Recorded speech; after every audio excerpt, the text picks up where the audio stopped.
Good morning. How's everybody doing? Good, thanks.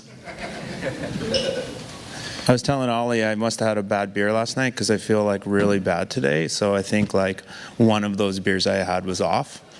If anyone else feels this sick, I think it was entirely the beer's fault. Great. We're going to talk a little bit about idle games today. Oh, I guess I need the clicker. Give me 1 second. There we go. And I've rounded up some of the smartest people that I know in the industry to chat with you, and Oliver as well. Before we get started, how many people here are developers? Just put up your hand. Oh, good. And how many people make idle games? Nice. Okay, great. We can tell you all the secrets then. So we're going to cover a lot of things with this topic. I know we're not hyper casual, but idle is a new genre. Actually, idle doesn't have a listing for idle games in the stores right now. So they can be listed in multiple places, but it's a fast growing genre. My studio at Eastside Games, we pivoted to just only do idle games now, narrative idle games. And then the folks here on the panel, they'll give you an intro on their games, and I think each one is at a different stage. Really huge game, sort of a counterculture game, and then a new game to the market as well. So I think we're going to be able to cover lots of things. We'll go through one data point for each of these individuals, and then at the end, I'll open it up for questions in case you want to drill down on that. We really want to kind of do this panel more for developers if you want to learn about the genre or learn about idle. Let's see if I figure this out. Can you define idle games? Yeah, sure. I will. I'll do even better for idle games. We'll each define what we think idle games are, so let's start with that. Let's start with your name, how long you've worked in the space, and how you define your idle games. Start with you, Eiso. Hi. I'm Eiso Kawamoto from Metamoki. So I'm a product guy, UA, marketing, and some BD. We did Wiz Khalifa's Weed Farm, which is an idle game. Basically, an idle game is a game that kind of plays itself. I'm Oliver Birch. I'm head of marketing at Hothead Games in Vancouver. We're the David amongst these Goliaths. We just have a new game coming out called Idle Golf, and it's really a tycoon game. I think that's sort of what people would remember from back in the day. That's how I would describe idle games. Hi, I'm Sam Fisher with Hippo. We're a Canadian developer, and we started in making a number of different games in different genres, and we came up with a game which nobody thought was very fun, but we kept on going, and more people thought it was fun. It ended up becoming Adventure Capitalist, which I think the slide will say had a few people play it around the world. And I don't like the term idle games because it's what came about. We were kind of early in at a time that I remember when Apple called and it said, hey, listen, we're trying to do a feature on some games that are kind of like in this genre, and we don't know what to call it. And so it was kind of like, is it a clicker game? Is it an idle game? Is it a tap game? And all those type of things. And it was, at that point, it was usually games that people just kind of clicked on the screen a lot. And so it somehow somebody decided it was going to be called idle. We've been trying to go into China, and China says, don't do idle. Who likes idle? And I thought it was a great point. It has sort of a bad connotation. So I think your definition of a game that kind of plays itself is a good definition. It's not a game you spend a lot of time on. You kind of play it for a little while. You probably put it away.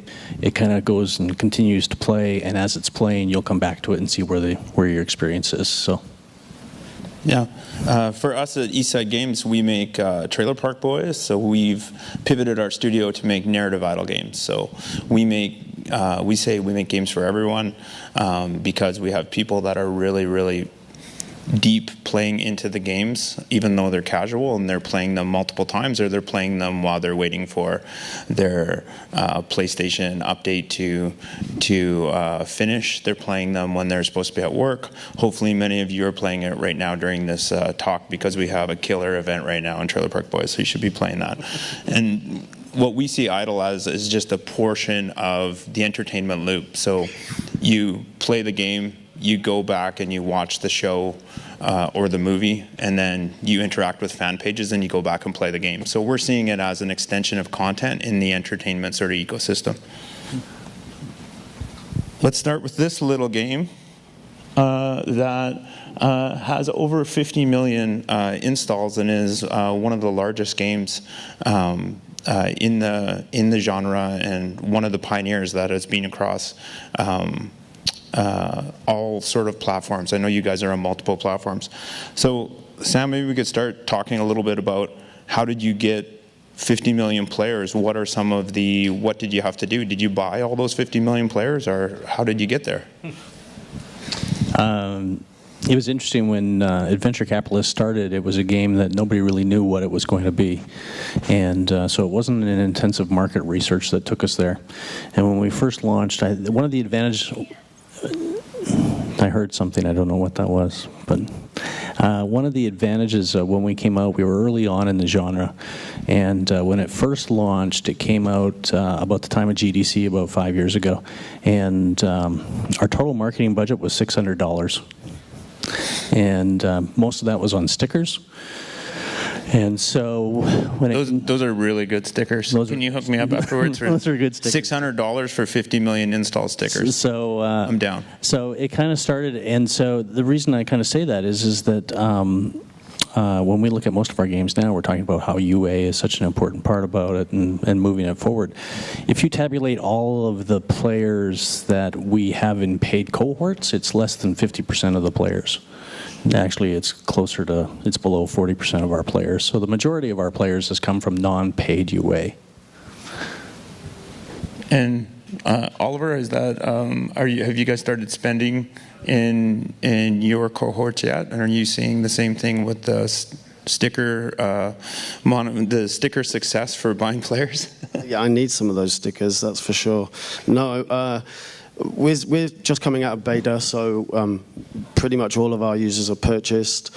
We're just measuring, the retention on those users up, down, trying to understand whether we have a game. It's done well, and if you're going to move over to the other slide, I can show you sort of a little bit about what that looks like. So this is Idle Golf.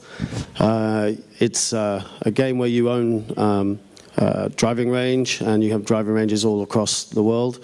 The idea is to get your pro golfers in there to help you basically hit the ball as far as possible. And there's a little tractor that goes across collecting all the balls, and you get a bonus for hitting that, because that's what everybody wants to do when they're at the driving range. And what you can see here are some charts from Google Play. In the middle of this chart. And the ratings one, this is really interesting, I think. So we're 0.18 better than all the games in the idle space apparently there. So, but I think the point about that is these games are very popular. A lot of people are into these games, so they're highly rated as well. The chart below that, that is sort of our beta process. So we started before Christmas getting some downloads, and you can see our point releases going along. And that large spike at the end is our 0.4 release, is sort of where we've been testing a whole bunch of different metrics, and pretty happy where that is. So now we're going to invest further, bring it out worldwide, and sort of start to invest more money in UA dollars into scaling the game appropriately. So in this, for this game, it looks beautiful. How important is social? Are you thinking about social? And anyone on the panel jump in, because we think of social is more important on mid-core core titles, but how important is it for your games, for idle games? Yeah, just jumping in. It will be, but this is sort of our first release, getting it to 1.0, getting it out there. We have plans, updates, for the next 6 months. Social will play a part in that. Who doesn't want to, get the highest score in the driving range. So there's lots of competition and things like that we can consider. But it really hasn't been a focus for the initial build, just getting engagement right, getting the session lengths right, and making sure people keep coming back to the game. So social can help with that, of course, but if you just have social and nothing else, no real gameplay, no motivation for the player, then you're probably not going to succeed. So it is important, but not something that we've been ultimately focused on for this part of the process. The social part, I'm going to point out, we have the game designer of AdCap here, so he can help describe the gameplay. But from a social component, it's interesting. We actually see social as being kind of a very important aspect. When we look at the idle market, or this genre of market, whatever you want to call it, we think that we're at the very early stage. We don't think that this is a mature market. We think that this is going to explode. It's bigger, much more than what it is right now. And I think part of what will drive that will be social. We actually went to our team and said the way that we define what we're doing is we're connecting people around the world through fun, and connecting meant that it had to have a social, the connection is sort of the social part. And that goes a little bit back into our DNA, because our original DNA as a company came out of building Club Penguin, and so Club Penguin was something which we did that Lance, who's my business partner, it wasn't a game. He didn't build a game. He built a social world, and then everybody started calling it a game. And so when we look at it, we say social is a very big part of human behavior. And so when we looked at it and said, hey, listen, we got this hugely successful adventure capitalist game, which is a solo single-player game, and we said, we're actually, as a company, mandating that everything we do has to be sort of connecting. There has to be some connection factors to it. Everybody kind of looked at us and said, but we have a solo single-player game. And it's like, yeah, we got to make a change on that, because when we look at the whole paid UA side of things, idle games typically, even though we have some very big opportunities with, there's players in there that spend thousands of dollars, that's not your norm. And so your CPIs and such like that you're looking at in your LTVs in these games, they're not usually as high as can support other types of things. So paid UA is going to become a huge challenge for us if that's what we're depending on. So from a very specific point of view, I mean, we're strategically looking at social as being one of the major parts that will be incorporated in all of our games. I can actually give a data point on that as well. In our beta process, we really saw about 0.1 sort of 10% organic ratio for our game. Maybe that's because it's in that beta program with Google Play. Typically for our other portfolio of games, you would see 0.3, 30% organic ratio, depending on where it is in its life cycle, but once it settles down. So yeah, there's obviously some work to do there in terms of getting the game out there and getting people to know about it. It's just sort of a baseline social element. So are people buying IAP in these games, or are they still all driven on ads? I know for our game, we see with Trailer Park Boys, we're more IAP heavy with about 75-80% IAP and the rest ads, but we're seeing people watching for ads, and then during an event, 10 ads per day on average. And we're seeing watching more ads converts buyers. But in your games, are you seeing people buying IAP as well, or is it just all still ad-based like hyper casual is? Well, this chart here is also from the Google Play console, just sort of showing the cumulative buyers, so IAP purchasers. And sort of, we didn't get IAPs in until, let's see, until the February. Oh, I removed the numbers, yeah. But it's thousands. But this is just showing that people do want to purchase in the game. We do have heavy advertising, rewarded video in the game as well. But I think my sort of data point is, how do I understand the value of these users? for in-app purchases, it's pretty easy. It allows me to go and purchase more users.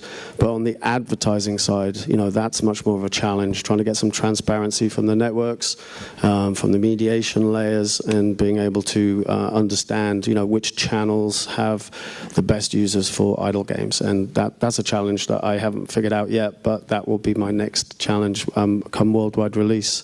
So I think there's different monetization methods for all of these games. It's interesting to hear that you're more IAP driven. We're more ad driven at this point, but increasing the IAPs as we go along, as we add content and things like that. Can you just go back to our slide? There's a second slide, I think. Just because it talks about the session numbers there and the 1 billion ads served. So obviously, if we've served over 1 billion ads, and it's quite a bit above that actually, yes, ads is a big part of our monetization. There's no doubt about that. One of the things that we learned early on in this genre, which surprised us, we did not expect this, is we thought we were kind of in that casual, let's play a game and do this.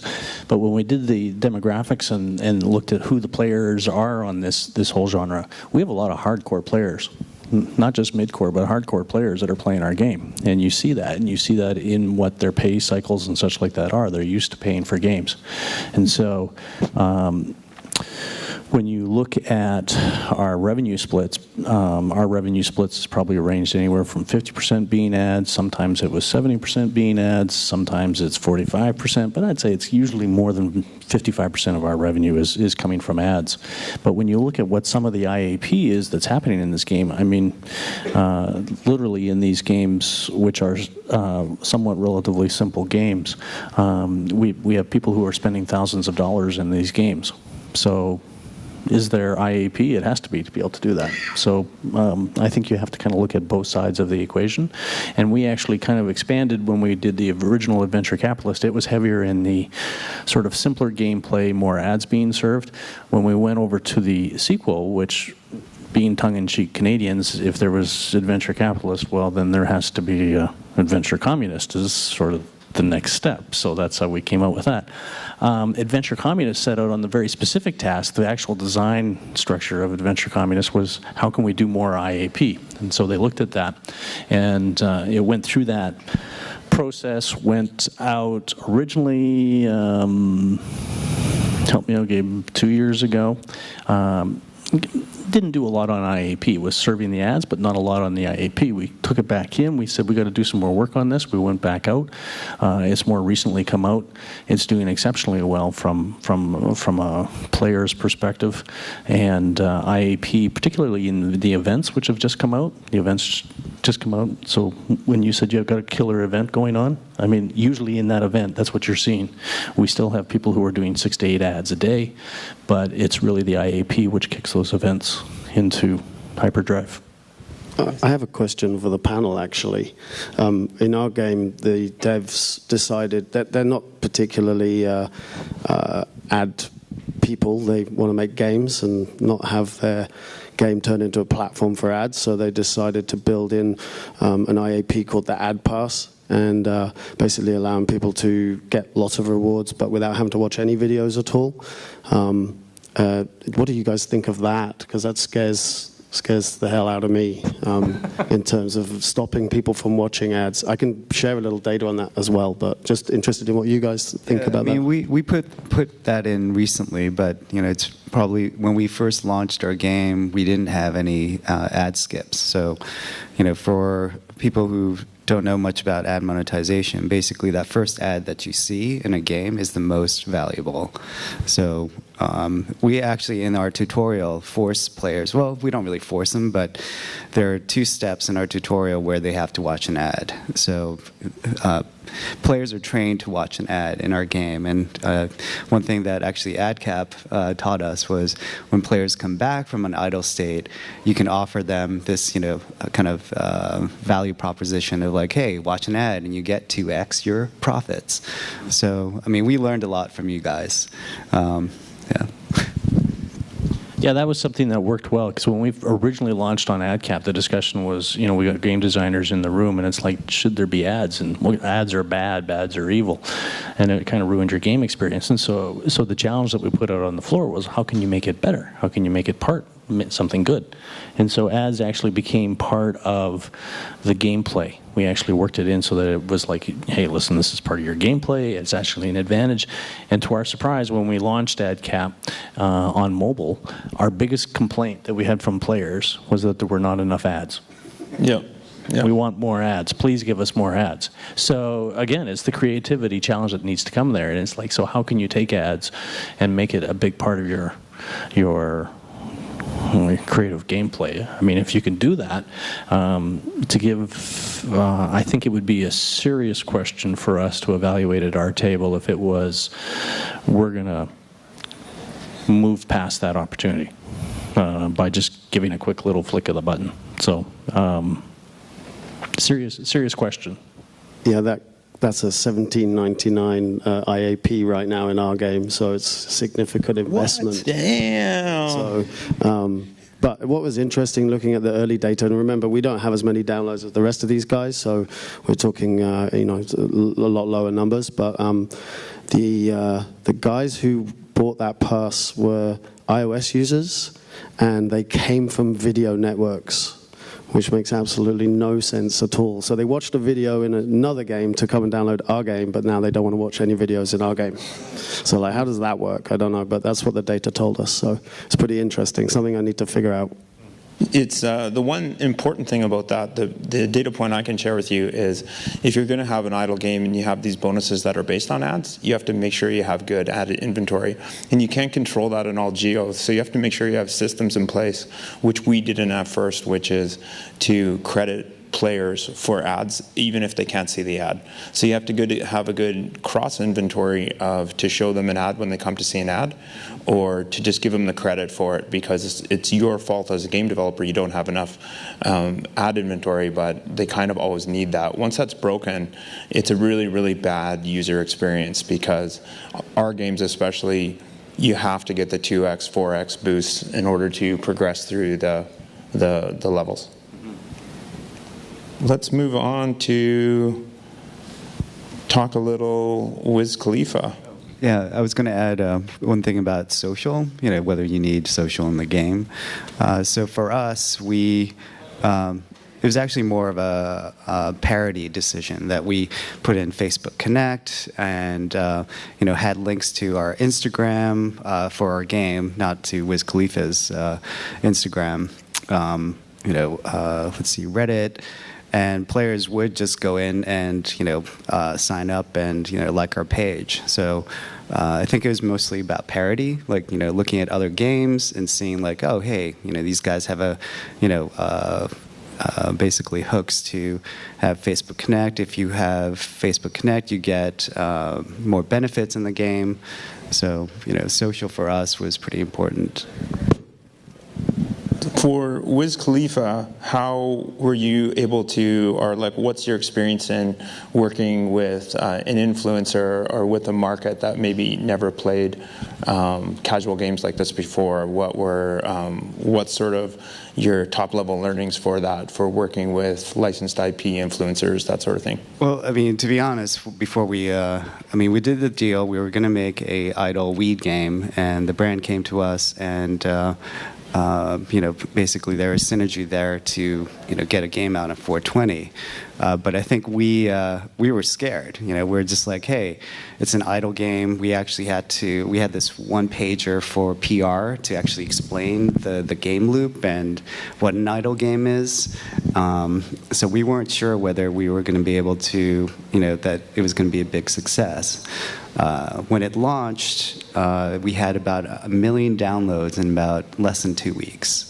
It's probably better than an Apple feature these days. I don't know. That's a lot of stickers. That is a lot of stickers. We didn't do our stickers till later.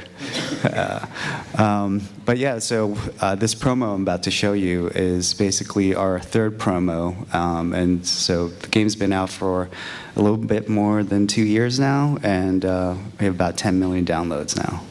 Can you guys play the promo? Put the biggest guy in front of the screen, right? It should just be a click. Will it work? We didn't rehearse this.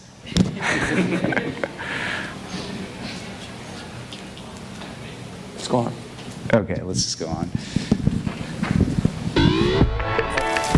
Want to be a big boss like me? Let me give you a hand. It's just pulling it up externally. Oh, really? Okay. That's fine. Anyways, the premise of this promo is about a minute long. We're able to get the talent to do this. Basically, he's a Shark Tank promo, and then basically he's playing the game. He's smoking a lot of weed. He's in his plane, private plane. He's surrounded by cash and weed, and basically we had about over close to 400,000 views on it. Yeah, we were surprised, when we launched the game, that we had so many users, and people loved playing idle games, even for hip hop stars and stoners. Canadians. And Canadians, yes. So social, what other channels does everyone use on the panel? Is it the same channels that you'd use for casual games? Or are you having people just on Facebook or Reddit or Twitter? How are you engaging with your fans of your games? Well, for us, it's just been using Google Play, really, and getting feedback. The beautiful thing about going out on the beta program is that they can't rate your game initially, so you can get through all your bugs and all your issues and problems, but they can give you direct feedback, so they can message you and tell you what they like, what they don't like. And it's funny because even though it says unreleased in the title under beta, people are constantly asking us for more, telling us when's the next update coming out. So it's really encouraging to see that sort of engagement from the users. Those that want to keep playing it, and they've already got to end of content, and they want more. So that's been pretty powerful for us, and it's really good for the dev team. They have access to the dev console. They get to see all that feedback, straight away. So that's why we're here, right? That's why we're in mobile games, is so that we can touch our consumers and understand what it is that they really want. Yeah, certainly the App Store communication is an important thing to monitor. But if I'm thinking about the actual number of tickets and the type of things that our player support team works on and talking with people, you're going to see Facebook, Instagram, and email sort of as the top three. So it's intensive. It's always been a big part of what we felt is important. Is the reason we do this is for the players first, and so we need to make sure we have that. We target the 24-hour turnaround, and I think we have a long ways to go as far as how we can. This is where I think a lot of our opportunity comes when we talk about the future, because our opportunity is that these type of games can just go out on so many different types of platforms, and can be, the whole instant platforms are just huge. Why should we not be doing more right within the platform where the game is being played? So those platforms are extremely exciting for us. We haven't hit stride on those yet, but that's some place where we see that growing. I just have some stats here quickly about our game. We're at about a little bit over 6 million installs now. And one of the things that we did differently that we didn't think we were going to be doing in making idle games is live stream. So 2 shows per week, talking directly to fans. And it's all based on events. So events is our key monetization that we do. A big event every week and then a smaller event. And that's sort of not only just for monetization, but it's also to keep the players engaged and playing. We have many players that have played with us since the start. And even though that these games are considered casual versus mid-core or core, the top 1% of our players have played over 150 hours. So they're playing in small segments, but they're playing constantly, and sometimes it's the only game that they play.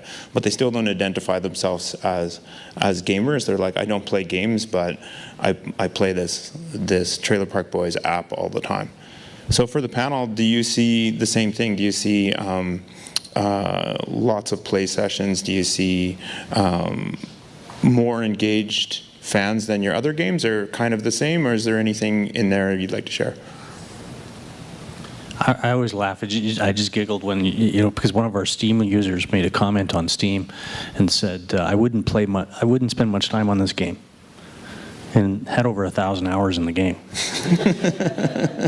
So it's just love the 1 star. Yeah. So, sorry, what was the question? You just made me giggle. I was all excited. It's how engaged do you find players in AdCap, AdCom versus sort of some of your other games or other genres? Well, it started out as this is when we kind of thought of our game as, the game that people play while they're waiting for their other games to load. Yeah. Because there's sort of those quick little things that's kind of happening on the side. And that served us well, I think, for a time. Because it was like, that's probably true. That's where a lot of people were doing it. And that's why we saw so many hardcore gamers and mid-core gamers that were in there, was that they were playing the game for a while. And then now I'm going to switch over. But what we've seen over the past 4 or 5 years is people coming out and saying, actually, no, this is a major part of my life. Actually, it starts to become. We were, I had visited with our lawyers the other day, and one of the ladies who was a partner in the firm wanted to join the call. And the reason that she wanted to join the call was because she wanted to share that her and her husband decide who gets the TV remote by who's at the highest level that day in AdCom. Nice. And it's kind of like, oh, thank you very much. This is a serious lawyer in Vancouver who's like, this is how we do it. So it just kind of, you get those type of regular type of interactions with people, and it's starting to say, you know what, this is actually becoming part of their lifestyle. And so that's a joy. I mean, we take a lot of delight in that. That's pretty special. So. You want to add anything? I think, we have some other games in beta that are idle as well. And I think, we haven't quite done as good a job as we have done with the idle golf game. And, really trying to get the sessioning right for users to, engage enough, but not too much. And I think that's an art and a skill that we're still figuring out. Obviously, there's a lot of math behind all of these games, the sort of upgrade path and everything else. But you still have to sort of measure it out in a certain way, the amount of time people need to play, how many times. I heard some crazy numbers from you guys earlier about how many times people are coming back to the game.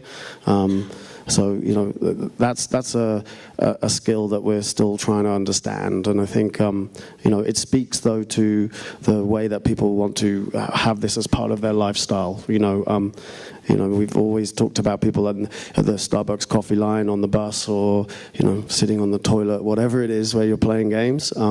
These games are perfect for that bite-sized sort of experience. Yeah, I think for us, I guess we were surprised that our ratings were so good. I mean, we'd get a lot of 5 stars. I think on the App Store and Google Play, where we're averaging about 4.6, 4.7. And but maybe some of these players are really, really high. They're giving us 5 stars, and some of these people actually think that they're talking to Wiz Khalifa. They're like, "Hey, Wiz, right on," or they're actually saying something else. But anyways. Questions? Hit up my panel with some questions if you have them. If not, we'll just continue to blab for another 4 or 5 minutes, but who's going? You have all the mics. So I can talk about, this may be for Hothead, so you transitioned from other verticals to idle. I guess the question is what was the biggest learning, or what did you take most for granted in thinking that you're just switching the verticals, if anything? Well, idle's not the only area that we're digging around in right now. We've sort of just changed the way the studio works in a lot of ways. So we've got a lot of new products, new product pipeline. We have actually 8 teams working on things right now. So I was saying just before this to these guys, we're learning something every single day now. It's really exciting. Before, we've made these big epic games and it's taken a year to put out, 6 months in soft launch. Now we're getting data every day, every week about new genres, new creatives, new data points on engagement, understanding so much more about the industry than we did before. So the list is pretty big, actually. So, but with idle games, I don't know. I think like the things I talked about, understanding sessioning, what is engagement? What does that really mean for a game? How do you measure that, and how do you get the users to keep coming back? Like that's really what making games is about, actually. We've been shooting people for a long time in our games, and so that was always bring people back. But now we're playing golf, so. We have a heritage in sports games from before, from the Big Win sports series. So it's nice to go back to something a little bit more casual. Big Win, kill shot, golf, Wiz Khalifa, add communism. I'm in. Got time for maybe one more question? This is for you, Josh. What have you found to be the primary drivers of monetization within events? Right. So the question was primary drivers of monetization within events.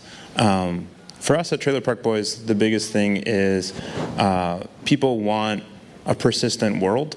We really they've gone through all the content in Trailer Park Boys, or they don't have time to go through all that content again, so they want something that they continue to live in the universe.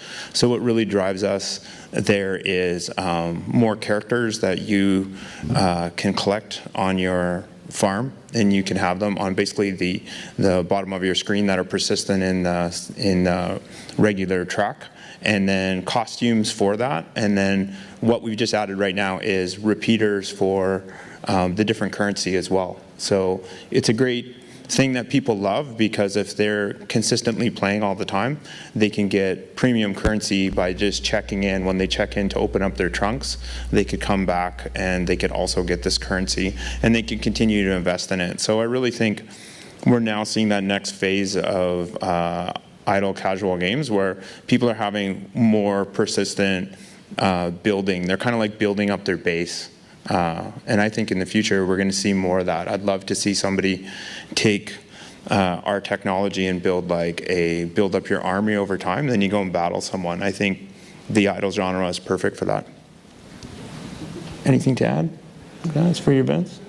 No, we haven't built any events yet, so we're going to listen to everything you say and then copy that probably. Perfect. I mean, the events are huge, and you need to talk to a few of the people I see in the crowd back here. We got Mick over here, who's done AdCom, Gabe, who's done AdCap, and Sean's done a few others that would be great on the monetization. So track them down. They're the smart people on that one. Yeah, I mean, for us, we found that actually playing a lot of AdCap, that players will actually go through tons of ads in live events. So don't forget to add them in the events, because it helps us monetize our game. And our biggest event ever was non-IP. It was Halloween. Our second biggest event was a Sebastian Bach appearance, and people went crazy for it. So the one Skid Row fan that laughed at that joke, talk to them afterwards, or talk to your dad and mom. They'll know what Skid Row is. But those are my favorite people in the world, because they loved that event. So I think you're going to see more of that too. You're going to see more of what we're seeing in the regular game world with real world DJs playing in bigger games like Fortnite and stuff like that, events that way. We're starting to do that, and our crowds, our fans are loving it too, to have Tom Green and Sebastian Bach and all that stuff in there. Thank you everyone for coming on the panel. I know many of us are hungover, and you did it like champs, so let's hit up the bar, and thanks everyone for having us. Thank you. Thanks, Josh.